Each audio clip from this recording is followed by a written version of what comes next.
Well, Happy New Year, everybody, and welcome to the newest edition of Business Beat. I'm Sanford Cohen, and up until the end of December, I was the board chair of the Prescott Chamber of Commerce, and this is Sheri Heiney, the president and CEO of the chamber.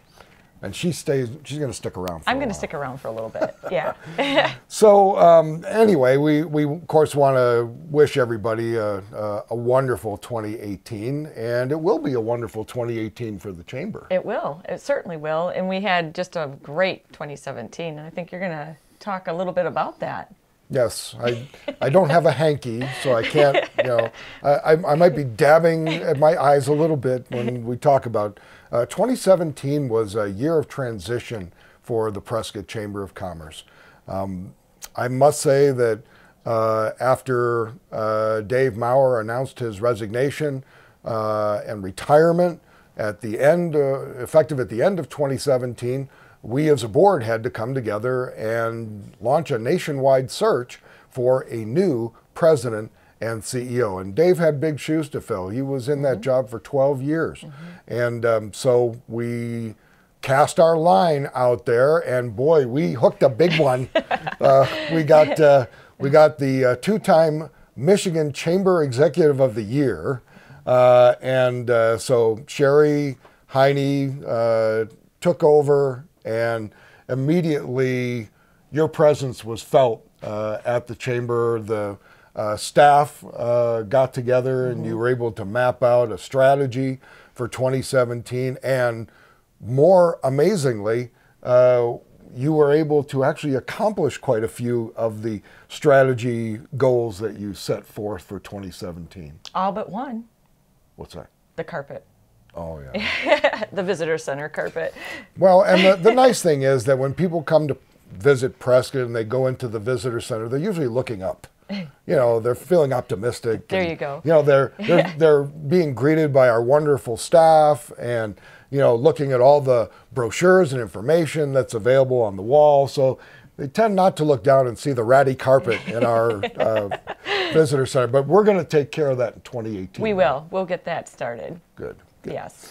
But I would say that it was transformational to watch Sheri bring her many, many years of chamber experience to Prescott and bring a whole lot of new events in 2017. What were some of the new events that you brought in? And I don't have to ask whether or not they were successful or not, because they were. But there were some really cool events that you came up with. There was. It was actually so much fun to be a part of this process, and I just want to say thank you to you and the board for bringing me on board. So I wanted to start off with that, because it has been just a wonderful year. And some of the new events that we had for 2017 is we had the Coffee Connect. That was a morning networking event, and the business community really responded to that, and we're going to continue that in this year, 2018. So we're excited about that. We had the famous, in August, we had the farm to table, business to table, or business to farm, farm to table event, where we actually had a wonderful catered meal by Mortimer Farms out in the country, open air, in the sunset, and it was lovely. Served family style. Yes, yeah, I on love that. China. And that was a great event, and we'll continue that as well. And of course, we just recently had the Grand Marshal Gala. And to me, that one was probably one of the most special ones, because it gives us an opportunity to be able to, first of all, honor the Grand Marshal, Tommy Meredith. He did a great job for 2017 for taking that role on. But more importantly, we were also able to really thank our sponsors. We are the Arizona's Christmas City, and what's important about that event is that we are able to honor everyone that supports it. And there's a lot of that. Well, and all you have to do is, think back to early December when we had the courthouse lighting ceremony, and how many people there were. I mean, what, 10, 12,000? We're estimating over 12,000 attending for just 30 minutes. That's really how long the ceremony lasts. Yeah, but the lighting lasts a lot longer than that. And Sure. Every time I drive by the courthouse in the wintertime, during the late stages of December, and just reflect on, how beautiful the courthouse looks, and, what a unique place we have chosen as our home. And I think that if we were to look back on 2017 and try to sum up what happened as far as the Chamber of Commerce and the community is concerned, I've been a member of this chamber for over 32 years. And I can tell you that, we had some very talented CEOs and directors over the years, Mary Baker, David Summer, David Maurer, and, this was kicking it into a whole different gear. And that's not to say there was anything wrong with the way it was run beforehand. It just means that, we have set the stage for people and business owners who want to be involved in the community. They have a Chamber of Commerce that is, devoted to making a difference in our community, not just within our borders, but regionally.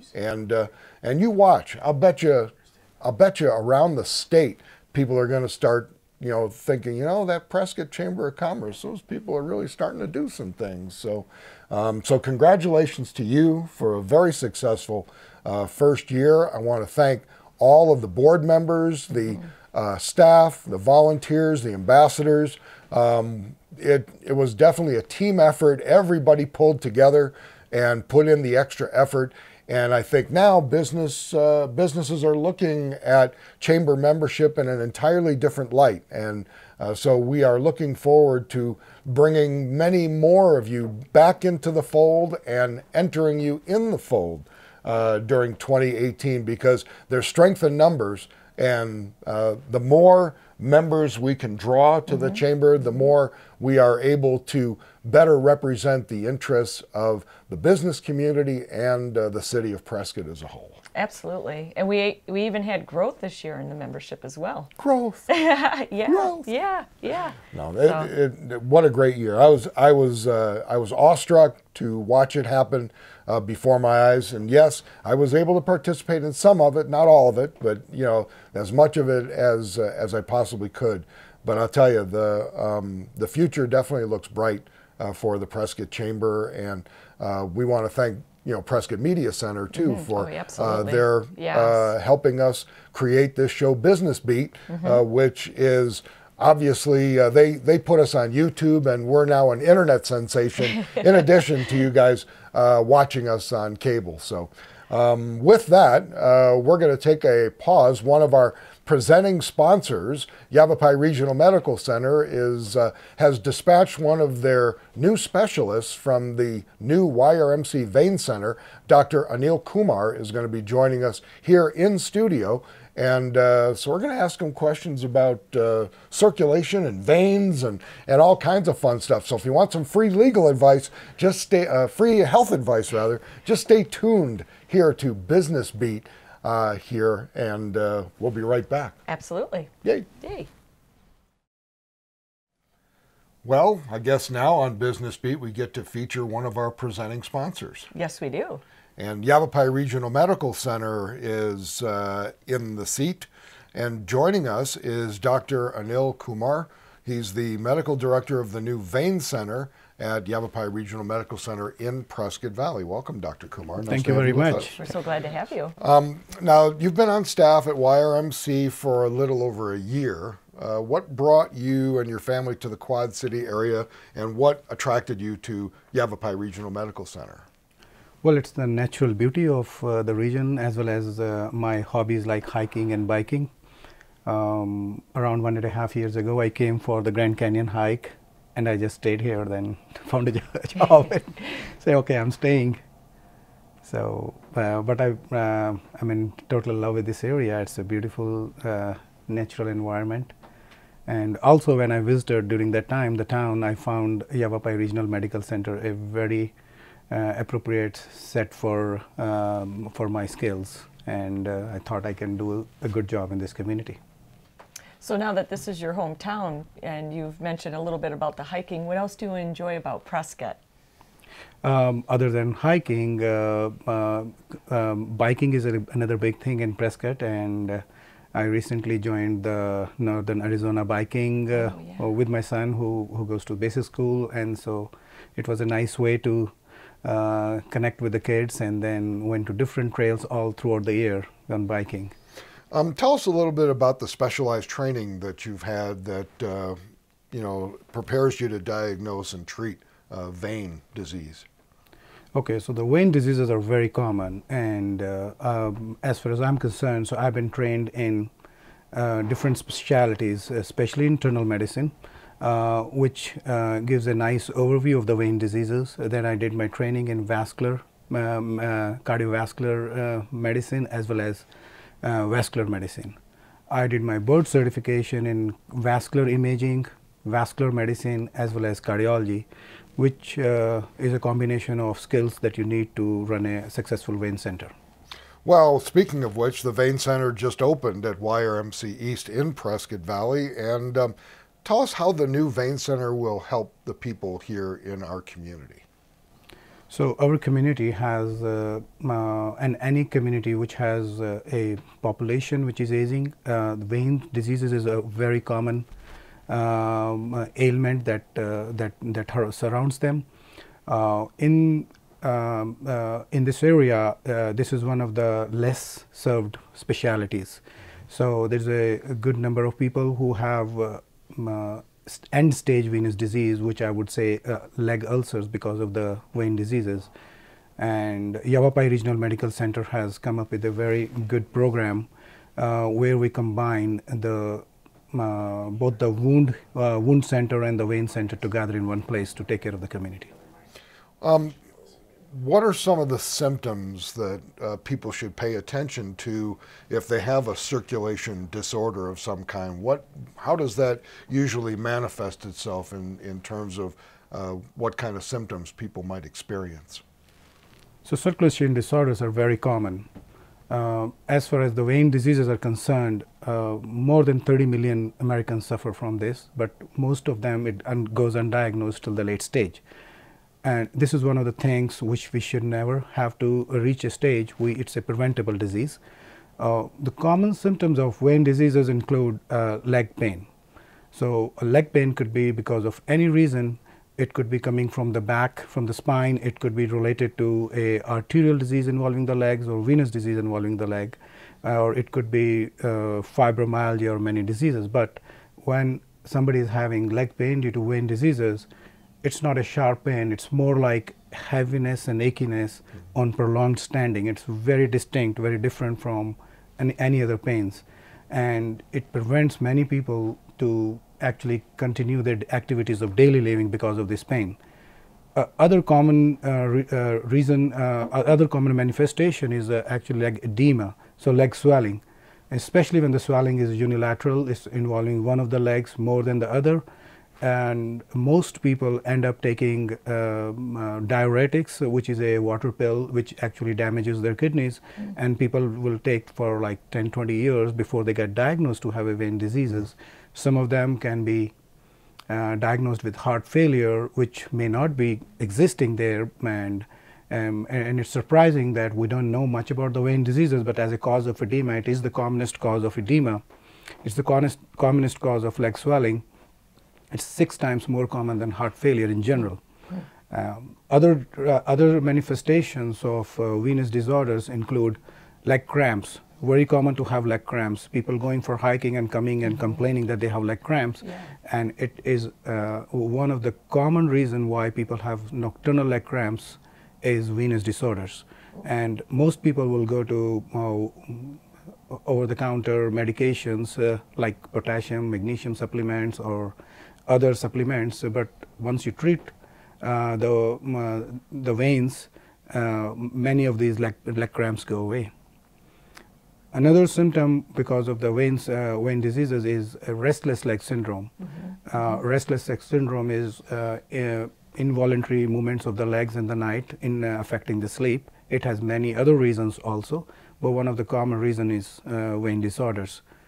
Once somebody has a vein disorder for a long time, there is a leg swelling, they can develop some skin changes in the leg, and especially the skin changes which look more like dermatitis, stasis dermatitis, brownish pigmentation, and there is constant itching of the legs. That's the beginning of the skin changes, and then it can progress to make leg ulcers. Well, now, what are some of the treatments and therapies that you conduct and prescribe at the New Vein Center? So we do a good diagnosis first. So we try to rule out every other reason, whether it is related to the heart or the back, spine, and everything, by taking a good appropriate history and examination. And then we do appropriate imaging tests to diagnose the vein disorders.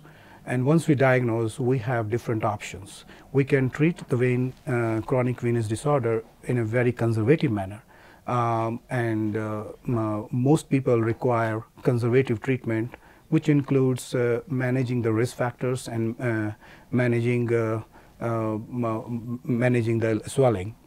And the risk factors, say common risk factors are obesity, so taking care of the decreasing the body weight is one of the important teachings we do to our patients, doing active exercises for the legs, and then using compression hose, which is a type of a compression therapy for the legs, and there are different other type of compression treatments we do.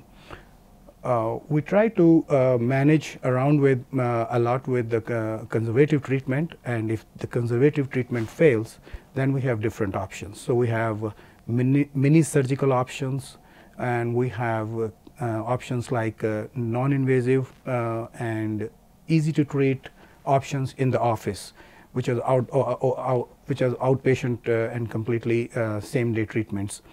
And this involves putting a catheter inside the vein, which is the dilated and tortuous and varicose veins. And with radiofrequency, we heat up the veins and we treat the veins, and they shrink and vanish with time. This is known as radiofrequency ablation. Then we also can inject chemicals inside the veins, especially for the smaller veins and the spider veins, and this is known as sclerotherapy.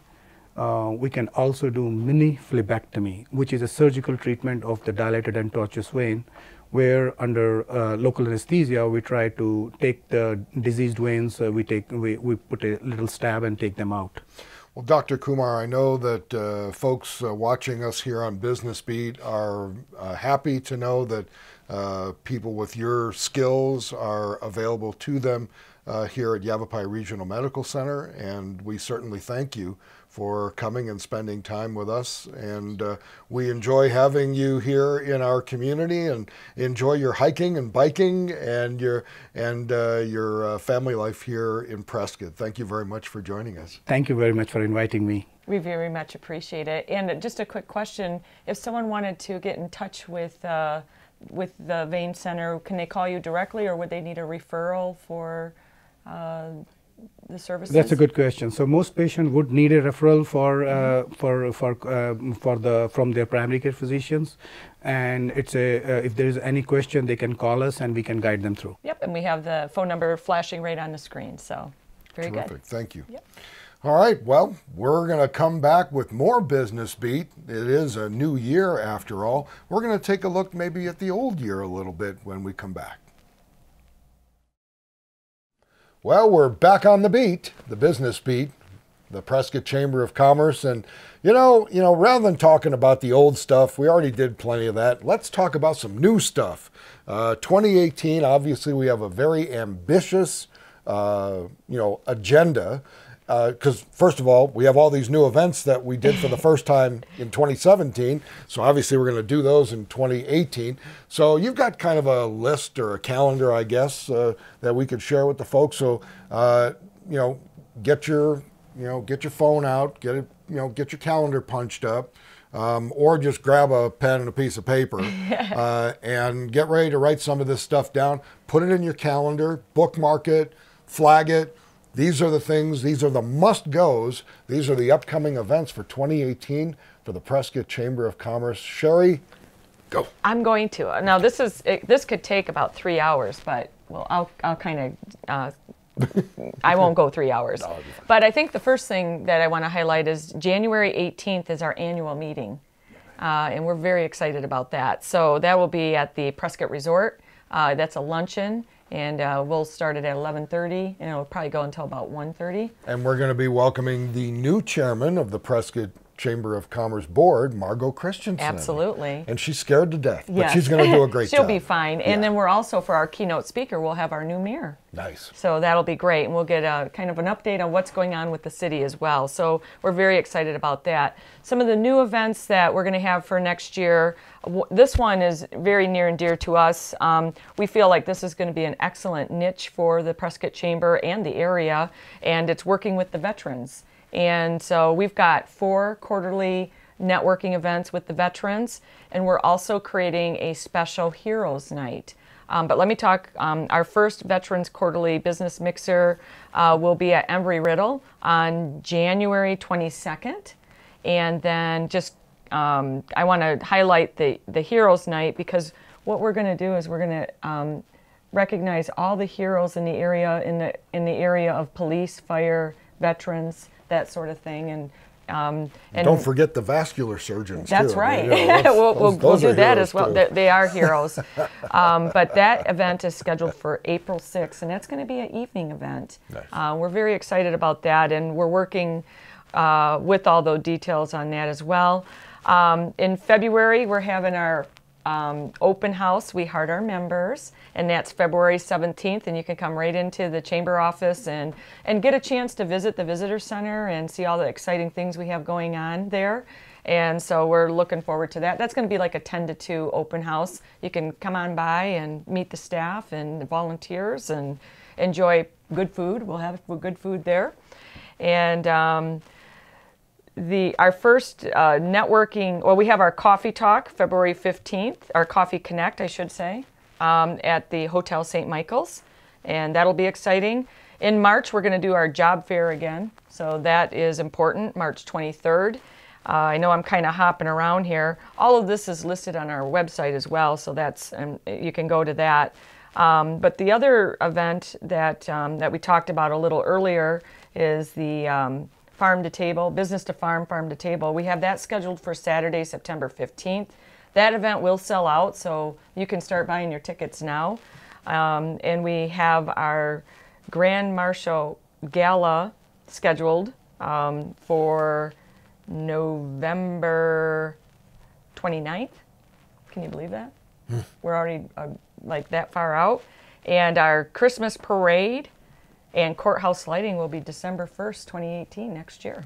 So one other very special event that is going to be brand new for 2018 will be the Prescott Chamber Business Awards Ceremony. And this is an event that will become a favorite for everyone, and we're very excited about that. And that is scheduled for October 11th, and that will also be at the Prescott Resort. And we'll be honoring 15 folks in different categories, and we're taking nominations now, so look for those nomination forms as well. So that's just like a snippet. We have a lot more going on, but those are some of the things that are very special to me, because they're new and we're introducing them in 2018. Well, of course, besides Business Beat, there's a number of other ways that the Prescott Chamber of Commerce reaches out to the community. You have a twice-monthly radio show on a station that I'm passingly familiar with, KQNA 1130 AM, which is also heard on 99.9 FM in Prescott and 95.5 FM in Prescott Valley and Cottonwood, streaming live on the web at kqna.com. And the second and fourth Wednesdays of the month, the Chamber has a show. And what do you tend to focus on those shows, Sheri? Well, we like to highlight our members, of course, and make sure that everyone is aware of who our business community is and how they can get more involved. Well, and the Chamber, of course, has its board meetings and executive board meetings on the other 2 Wednesdays of the month, and so the Chamber graciously allows the school district to take the first Wednesday of the month, and then the city of Prescott comes in and does the third Wednesday of the month, and those shows will be hosted by the new mayor, Greg Mangarelli. So it's gonna be baptism under fire for Mayor Mangarelli, but I'm sure he'll be up to the task. But as Sheri mentioned, you know, our website is always on 24 hours a day, so you can get information about the Chamber of Commerce and its activities. But also, you need to be keeping an eye out for our very visible Shop Local campaign, which will continue here in 2018. It's Shop Prescott, Start Here. And you'll note the stickers that are starting to appear all over town. I have to tell you a funny story about that. Yes. I was at a stoplight right downtown on Gurley Street, and right in front of me was a truck, just a truck, and it had Shop Prescott stickers all over the back of it. That was really awesome to see. Well, and you know, we said that when we started this program, if we could make even just a small percentage difference in people's purchasing habits so that they wouldn't jump on the internet and buy things, you know, from places like Amazon that they could buy here locally for the same price, and keep those tax dollars here working for the community. Well, I've had a number of people that have said to me over the past few months that they actually made a conscious decision. You know, I was going to go online and I thought, you know, I'll go see if they have it over here. And they ended up buying it at one of our local businesses. So we're going to keep the pressure on. And, you know, this is probably one of the most persuasive uses of guilt in economics, because, you know, it's just so important to the community that people spend their money locally. I've had people run up to me and say, I bought something locally, just to make sure that we're keeping track of all that. But it does make a difference, so it's really important. Nice. Absolutely. So anyway, when we see you next time, we will have probably a few Valentine's Day shout outs for you. But in the meantime, we want to wish everyone a happy new year, a happy and healthy and prosperous new year. And the Prescott Chamber of Commerce is looking forward to a very solid 2018 to build on the initial successes. And Sheri, again, on behalf of the board, I want to say thank you for your work and your ability to motivate the staff and volunteers and ambassadors to make our chamber a more vibrant place. And so we're really excited about 2018. I know you are too. And I guess until the next time, when we'll see you right here. Absolutely. And thank you for your leadership too. You did a great job being our board chair for 2017. Well, you're very And you're kind. still going to be on the board, so we're not getting rid of you. You're still on there. So and we'll be doing the business beat. Absolutely. So we'll see you next time. Happy New Year, everybody. Happy New Year.